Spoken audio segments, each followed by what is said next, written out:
سیدنا عثمان غنی پاک سے پوچھا گیا، ورد کی یا سیدی یا رسول اللہ، نماز عصر ادا کی ہے، نماز مغرب کا پتہ نہیں مالک ادا کرنے دے گا یا اس سے پہلے موت کا فرشتہ آ جائے۔ سیدنا علی المرتضیٰ کی طرف رخ زیبا فرماتے ہوئے حضور امام الانبیاء نے فرمایا، علی آپ بتاؤ۔ عرض کی یا سیدی یا رسول اللہ، نماز مغرب ادا کر لی ہے، عشاء کی نماز کا پتہ نہیں وہ ادا کرنے دے گا یا اس سے پہلے اپنی بارگاہ میں بلا لے گا۔ تو امام الانبیاء حضرت محمد مصطفیٰ صلی اللہ تعالی علیہ وآلہ وسلم نے ارشاد فرمایا، اے صحابہ تمہیں اپنی زندگی پر اتنا بھروسہ ہے، اتنا اعتبار ہے، اتنا یقین رکھتے ہو اپنی زندگی پر؟ یا سیدی یا رسول اللہ آپ وضاحت فرمائیں، آپ ارشاد فرمائیں۔ آمنہ کے لال مدینے کے تاجدار نے ارشاد فرمایا، جب بندہ نماز پڑھنے لگتا ہے، قیام کرتا ہے، رکوع کرتا ہے، سجدہ کرتا ہے، اتحیات میں بیٹھتا ہے، اور آخری رکعت ادا کرنے کے بعد جب وہ اتحیات میں بیٹھ جاتا ہے، اتحیات پڑھ لیتا ہے، پھر درود پڑھ لیتا ہے، پھر دعا پڑھ لیتا ہے، ماں باپ کے حق میں بھی یہ دعا ہے، مومنوں کے حق میں بھی دعا ہے، اور یہ دعا بڑی کامل دعا ہے، یہ مانگنی چاہیے۔ رب اجعلنی مقیم الصلاۃ ومن ذریتی ربنا وتقبل دعا ربنا اغفر لی ولوالدی وللمؤمنین یوم یقوم الحساب۔ حضور فرماتے ہیں یہ دعا بھی مانگ لی اور ایک طرف سلام بھی پھیر لیا، السلام علیکم ورحمۃ اللہ۔ یہ سلام پھیرنے کا طریقہ بھی سمجھ لیں، سلام پھیرنا کیسے ہے، یہ بہت بڑا مسئلہ ہے، آج ہم اس پہ غور نہیں کرتے۔ ساری نماز ادا ہو گئی، اتحیات مکمل پڑھ لی، درود پڑھ لیا، دعا مانگ لی، اب بندہ سلام پھیر رہا ہے، کہہ رہا ہے السلام علیکم ورحمۃ اللہ۔ جب سلام پھیرا جاتا ہے تو شرع کا حکم یہ ہے کہ آپ کی جو نگاہ ہے وہ آپ کے کندھے پر ہونی چاہیے۔ نگاہ کہاں پر ہونی چاہیے؟ سارے بولو کہاں پہ ہونی چاہیے؟ میں روٹین سے ہٹ کے آج بات کر رہا ہوں اور روٹین سے ہٹ کے تقریر کر رہا ہوں، کچھ بتانا چاہتا ہوں آپ کو تاکہ ہماری قبر حسین و جمیل بن سکے۔ حضور فرماتے ہیں جب بندہ سلام پھیرتا ہے السلام علیکم ورحمۃ اللہ، تو شرع کا مسئلہ ہے کہ جناب آپ کی جو نگاہ ہے وہ آپ کے کندھے پر ہونی چاہیے۔ لیکن ہم کیا کرتے ہیں، ہم نماز میں جب سلام پھیرنے لگتے ہیں نا تو اس طرح سلام میں بیٹھے ہیں اور سلام پھیرتے ہوئے ہم اس طرح سارے جناب بندوں کے چہروں کو دیکھتے ہوئے وہ جہاں تک آگے نگاہ جا رہی ہوتی ہے ہم اپنے نگاہوں کو، آنکھوں کو اٹھا کر وہاں تک لے جاتے ہیں، جبکہ یہ شرعاً جائز نہیں ہے۔ حکم یہی ہے کہ کندھوں پر نگاہ ہو۔ حکم کیا ہے؟ کندھوں پر نگاہ ہو۔ جب تمہاری نگاہ کندھے پر ہوگی تو پھر تمہیں کوئی اور خیال نہیں آئے گا، تمہارا خیال نماز میں ہوگا۔ السلام علیکم ورحمۃ اللہ، فرمایا ایک طرف تم نے سلام بھی پھیر لیا ہے، ایک طرف سلام مکمل ہو گیا ہے، اب تم نے دوسری طرف سلام پھیرنا تھا اور کہنا تھا السلام علیکم ورحمۃ اللہ۔ دائیں طرف سلام پھیر لیا ہے، بائیں طرف ابھی سلام نہیں پھیرا۔ میرے محبوب فرماتے ہیں یہ بائیں طرف سلام پھیرنے دے یا نہ دے، یہ میرے مالک کی مرضی ہے۔ بس اتنی کی زندگی ہے، ایک سانس جو آیا ہے فرمایا کہ اسے آخری سانس سمجھ کر لیا کر۔ اور اس میں بتانا کیا مقصود ہے؟ اگر ہر بندہ اپنے سانس کو آخری سانس سمجھ کر لے، وہ کسی سے زیادتی کرے گا؟ بولیے گا ذرا، وہ زیادتی نہیں کرے گا۔ اگر مجھے علم ہے کہ میرا یہ سانس آخری سانس ہے، میں کسی سے زیادتی نہیں کروں گا۔ آپ کو معلوم ہو کہ یہ میرا آخری سانس ہے، آپ کسی سے زیادتی نہیں کریں گے، آپ کو تو اپنی پڑی ہوگی، آپ تو اپنی قبر کی سوچ رہے ہوں گے، آخرت کی سوچ رہے ہوں گے، آپ کو کسی سے لڑائی جھگڑے کی فرصت ہی نہیں ملے گی۔ آج ہماری لڑائی اور جھگڑا فساد کی جڑ یہ چیز ہے کہ ہم نے اپنی موت کو بھلا دیا ہے۔ یہ ہر بندے کے لیے ہے، یہ وہ چاہے مفسر ہو، وہ چاہے مولوی ہو، وہ چاہے عالم ہو، وہ چاہے مقتدی ہو، وہ چاہے امام ہو، وہ غریب ہو، وہ امیر ہو، وہ عربی ہو، وہ اجمی ہو، وہ گورا ہو، وہ کالا ہو، وہ پاکستانی ہو یا کسی دوسرے ملک کا رہنے والا ہو، ہر بندے کے لیے جو بندہ یہ بات ذہن میں رکھتا ہے نا، وہ کبھی لڑائی جھگڑا کے قریب نہیں جاتا۔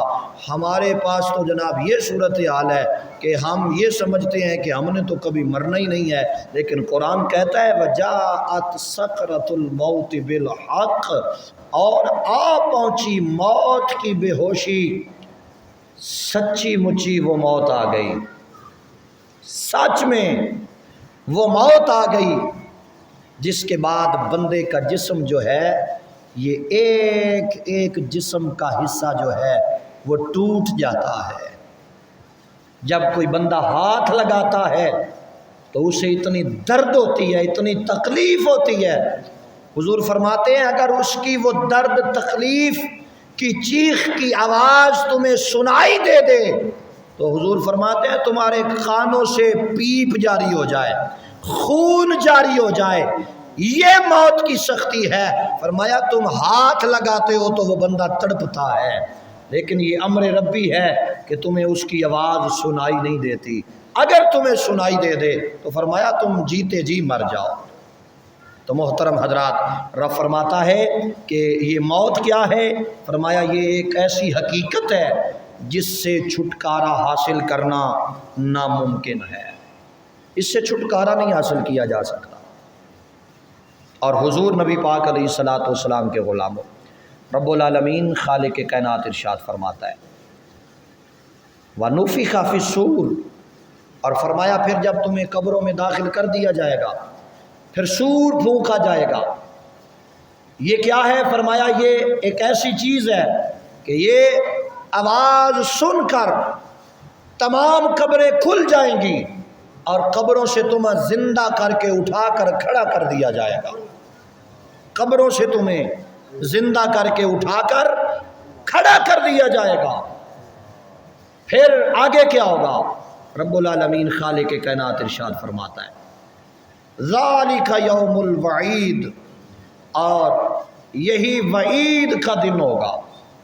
اور پھر ساتھ ہی آگے ارشاد فرمایا کہ تمہیں ہانک کر فرشتے میری جناب میں پیش کریں گے، دو فرشتے ہوں گے بندوں کے ہمراہ، ہر بندے کے ساتھ، جو ہانک کر لا رہے ہوں گے۔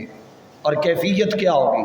فرمایا تمہارا ایک فرشتہ وہ ہوگا جس کے ہاتھوں میں تمہارا نام اعمال ہوگا، تم نے جو دنیا میں کیا تھا وہ سارے کا سارا وہ اکٹھا رجسٹر لے کر تیرے ساتھ چل رہا ہوگا، اور تجھے بارگاہ رب العزت میں کھڑا کر دیا جائے گا، اور پھر فیصلہ کر دیا جائے گا اور حکم ہوگا کہ یہ ساری زندگی گناہ کرتا رہا، یہ حد شرع سے تجاوز کرتا رہا، یہ اپنی من مانی کرتا رہا، اسے 5 بار بلایا گیا لیکن یہ ایک بار بھی دن میں نہ آیا، اسے بار بار جھنجھوڑا گیا لیکن اس کا غرور، تکبر اور اکڑ اتنا تھا کہ اسے کبھی آخرت کی فکر لاحق نہ ہوئی، اس نے کبھی اپنی قبر کے بارے میں نہ سوچا تھا۔ حکم ہوگا اسے گھسیٹ کر جہنم میں پھینک دیا جائے اور بتلا دیا جائے لوگوں جنہوں نے اللہ کی نافرمانی کی تھی آج انہیں جہنم میں پھینک کر بتا دیا جا رہا ہے جس نے جو عمل کیا تھا اسی کا بدلہ، اسی کا صلہ، اسی کا اجر، اسی کا نعم البدل اسے دے کر بتلا دیا جا رہا ہے آج انصاف کا دن ہے، جو تم نے کمایا ہے سو وہی پایا ہے، جو تم نے بویا تھا آج اسی کا بدلہ تمہیں دیا جا رہا ہے۔ آج اگر ہم نافرمانی میں اپنی زندگی گزار رہے ہیں اور خیال یہ کر رہے ہیں کہ جنت ہماری پکی ہے، تو بھائی اگر جنت اتنی سستی ہوتی تو پھر کیا ضرورت تھی امام عالی مقام کو جو جنت کے سردار ہیں، انہیں کیا ضرورت تھی کہ وہ جناب اپنے معصوم علی اصغر کو شہید کروا دیتے؟ جوان علی اکبر کی جوانی پر جناب گھوڑے دوڑتے ہوئے بھی امام عالی مقام نے دیکھے۔ کیا ضرورت تھی پھر حضرت ابو بکر صدیق پاک کو کہ گھر میں جتنا بھی سامان تھا وہ سارے کا سارا اٹھا کر دربار مصطفیٰ میں پیش کر دیا اور خود عرض کی یا سیدی یا رسول اللہ میں جان اور مال سے حاضر ہوں، ہم گردنیں کٹوا کر یا رسول اللہ آپ کے دین کے چوکیدار بنیں گے۔ کیا ضرورت تھی سیدنا فاروق اعظم پاک کو، کیا ضرورت تھی جناب حضرت بلال حبشی پاک کو کہ آپ نے مکے میں ماریں بھی کھائیں، آگ کے انگاروں پر لیٹ کر بھی آہد آہد آہد کا نعرہ لگایا۔ اگر یہ جنت اتنی سستی ہوتی تو پھر جناب حضرت بلال کو مار کھانے کی کیا ضرورت تھی، اور کیا ضرورت تھی حضرت بلال کو کہ جناب ان کی زبان پر کولا رکھ دیا گیا، اور کولا جو ہے آپ کی زبان پاک پر ہے اور یہ جلا رہا ہے، لیکن اس کے باوجود آپ کے دل سے ایک ہی صدا آ رہی ہے، یہ زبان تو جل سکتی ہے مگر آہد آہد کا نعرہ کبھی بھی بند نہیں ہو سکتا۔ کیا ضرورت تھی پھر حضرت بلال کو؟ اگر جنت اتنی سستی ہوتی تو پھر کیا ضرورت تھی حضور کے صحابہ کو کہ انہوں نے اپنی جانوں کے نذرانے بھی دے دیے، گھر میں بیٹھے رہتے اور کہتے رہتے ہمیں حضور سے بڑا پیار ہے، اللہ کے آخری نبی کو ہم مانتے ہیں لہذا جنت ہماری پکی ہے۔ تو دوستو یہ دعوت فکر دے رہا ہے ہمیں قرآن، قرآن ہمارے ضمیر کو جھنجھوڑ رہا ہے اور بڑے پتے کی بات قرآن بتا رہا ہے۔ آج وہ احباب جو مسجدوں کے قریب سے عین نماز کے وقت گزر جاتے ہیں اور انہیں نماز پڑھنے کی کوئی فکر نہیں ہوتی، کیا یہ مسجد قیامت کے دن گواہی نہیں دے گی؟ کیا یہ مسجد بولے گی نہیں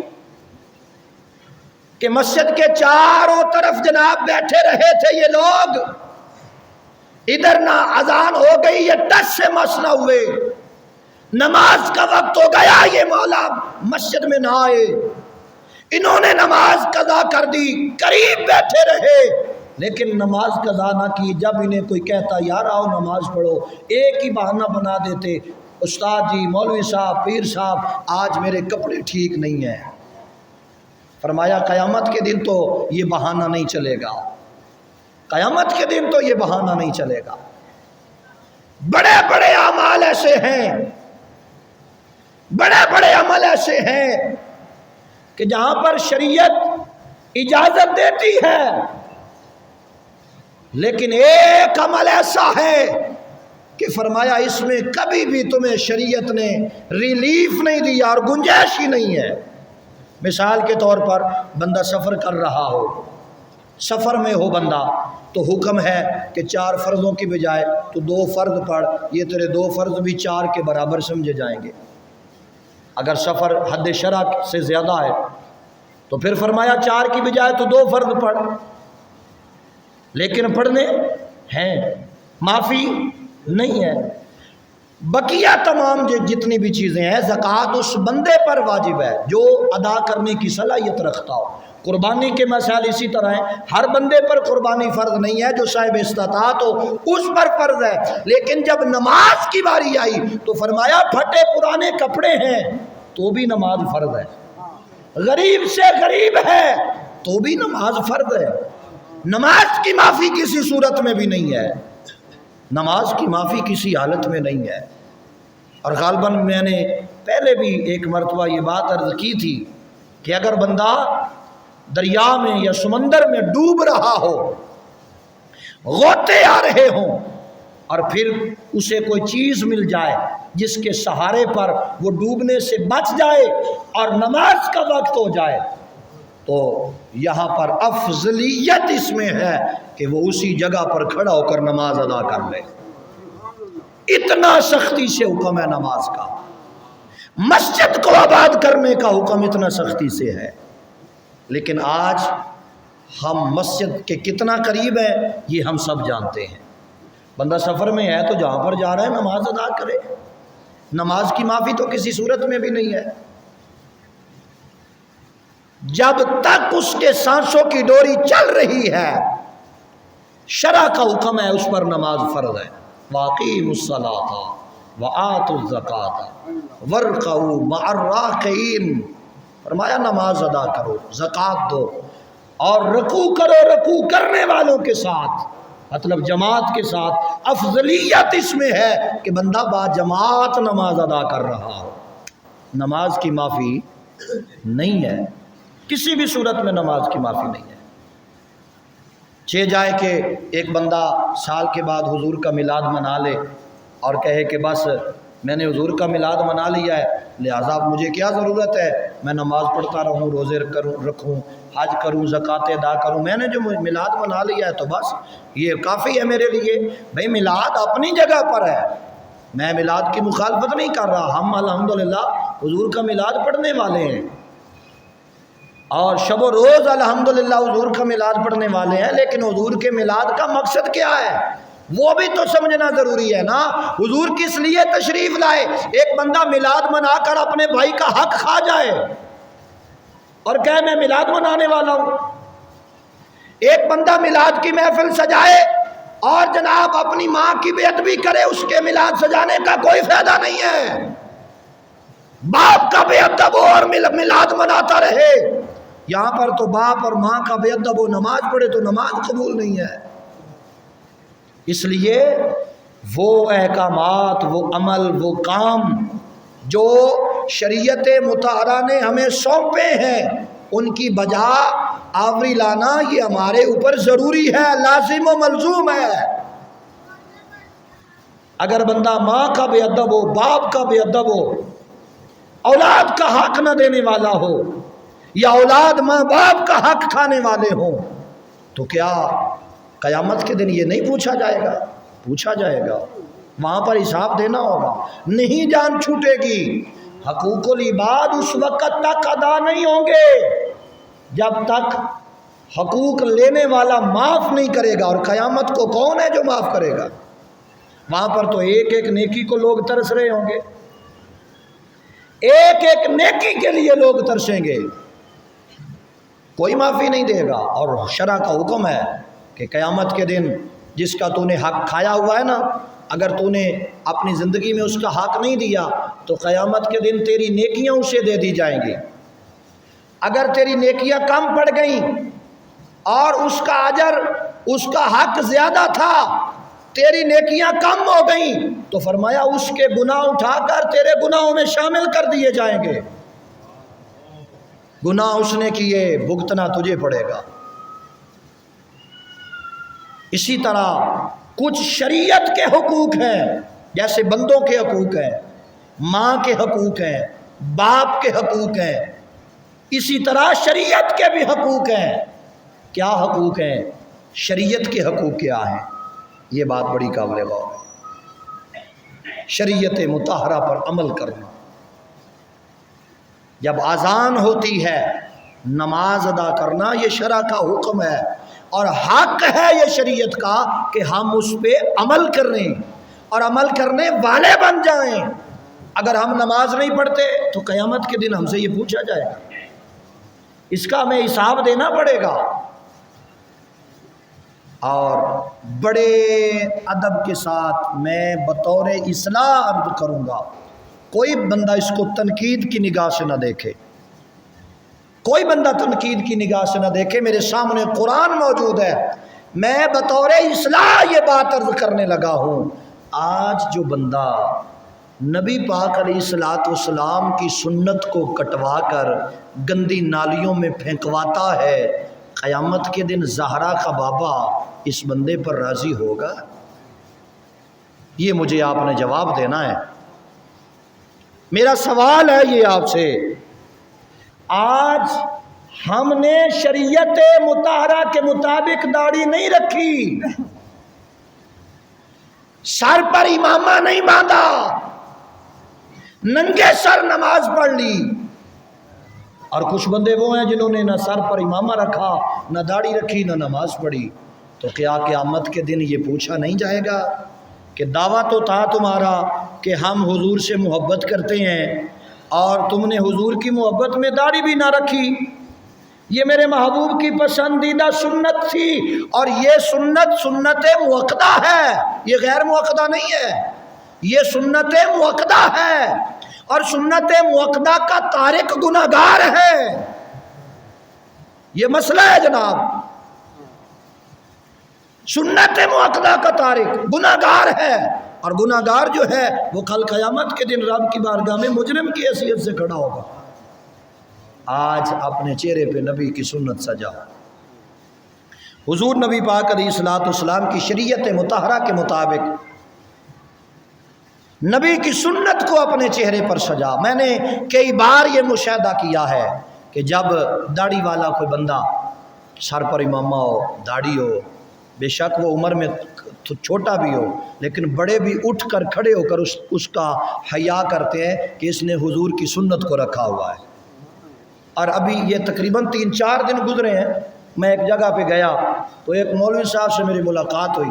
تو میں نے کہا یار آپ اتنے بڑے خطیب ہو تو سر پر امامہ باندھ کر آپ واز کیا کرو، نماز پڑھایا کرو، ٹوپی کے ساتھ نماز نہ پڑھاؤ. یہ میں ممبر پر بیٹھا ہوں. میں نے کہا آپ سر پر امامہ باندھا کرو، اس کی بڑی برکت ہے، اس کی بڑی رونق ہے. تو اس عالم صاحب نے اسی وقت دستار منگوائی. کہا جی میں نے تو کبھی باندھی نہیں ہے، آپ مجھے باندھ دیں. میں نے اسے دستار باندھ دی. خدا کی قسم ہے تقریباً وہ محفل میں ہم دونوں اکٹھے تھے. محفل کے بعد اس نے کہا یار آپ کی بات بالکل سچی تھی، جب میں آیا ہوں سر پر ٹوپی تھی، مجھے کسی نے سلام تک نہیں لیا، لیکن جب دستار باندھ کے میں مجمع میں گیا ہوں تو جناب جتنے بھی لوگ تھے وہ سارے میرے حیا کر رہے تھے. میں نے کہا کہ بلا یہ آپ کا حیا نہیں، یہ نبی کی دستار کا حیا ہے. میں نے کہا آپ عمر میں بھی کم ہو، عمر میں بھی چھوٹے ہو، وہ بڑے تھے آپ سے لیکن انہوں نے آپ کا حیا اس لیے کیا ہے کہ آپ نے اپنے سر پر دستار سجائی ہے. میں نے کہا دستار کی بڑی برکتیں ہیں اور میں مجمع عام کو یہ دعوت دے رہا ہوں اپنے سر پر امامہ باندھیں، چہرے پر نبی کی سنت سجائیں تاکہ اللہ دنیا میں بھی اور قبر میں بھی عزتوں سے مالا مال فرمائے. اور قرآن کی بات پھر وہیں پر آئی، فرمایا جب آ پہنچی موت کی بے ہوشی، سچ مچ میں اپنی طرف سے نہیں کہہ رہا، یہ قرآن کہہ رہا ہے، جب تم پر موت کی بے ہوشی آ پہنچی. یہ جناب سورہ قاف ہے اور سورہ قاف کی آیت نمبر 18 ہے، 18 اور 19 دو آیات بینات ہیں. اللہ فرماتا ہے اور جب آ پہنچی موت کی بے ہوشی، سچ مچ اے نادان یہ ہے وہ جس سے تو دور بھاگا کرتا تھا، تو بھاگتا تھا دور کہ کب آئے گی موت. لے موت آ گئی ہے، اب بتا تو کیا کر سکتا ہے. اب تو بے بس ہو گیا ہے، اب تو اتنی ہمت کا مالک بھی نہیں ہے کہ وہ کپڑے تیرے اتار رہے ہیں اور تو اپنے ننگ کو چھپا سکے، وہ بھی تو محتاج ہو چکا ہے.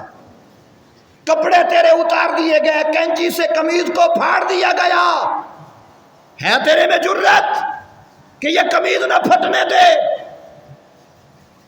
وہ تجھے غسل دے رہے ہیں، تو آج اتنا محتاج ہو چکا ہے کہ تو خود جو ہے وہ غسل بھی نہیں کر سکتا.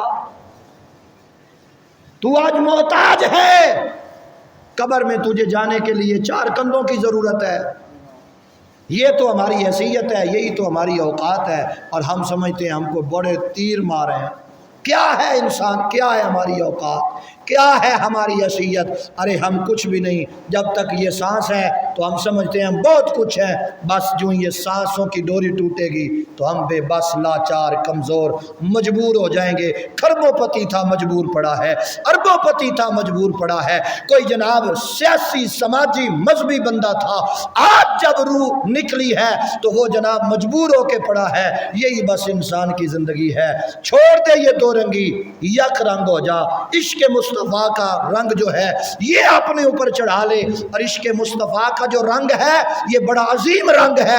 جو عشق مصطفیٰ میں رنگ جسے چڑھ جاتا ہے عشق مصطفیٰ کا، رب کعبہ کی عزت کی قسم ہے پھر 14 طبق اس کے لیے روشن کر دیے جاتے ہیں. آؤ اگر چاہتے ہو ایمان کے ساتھ موت آئے، اپنے چہروں پر داڑھی سجاؤ. کتنا بدبخت ہے وہ بندہ جو جناب حضور کی سنت کو رکھے اور پھر کٹوا دے. کتنی بڑی لعنت ہے اس بندے کے لیے. اور میں نے یہ بھی مشاہدہ کیا ہے، رازق میرا اللہ ہے، لیکن بات سچی یہی ہے کتنی بڑی لعنت اس بندے پر برسے گی رب کی جس نے حضور کی سنت کو رکھا، 5-6 مہینے سال رکھا، پھر اس کے بعد جناب کٹوا دی۔ یہ مذاق بنایا ہوا ہے حضور کی سنت کے ساتھ۔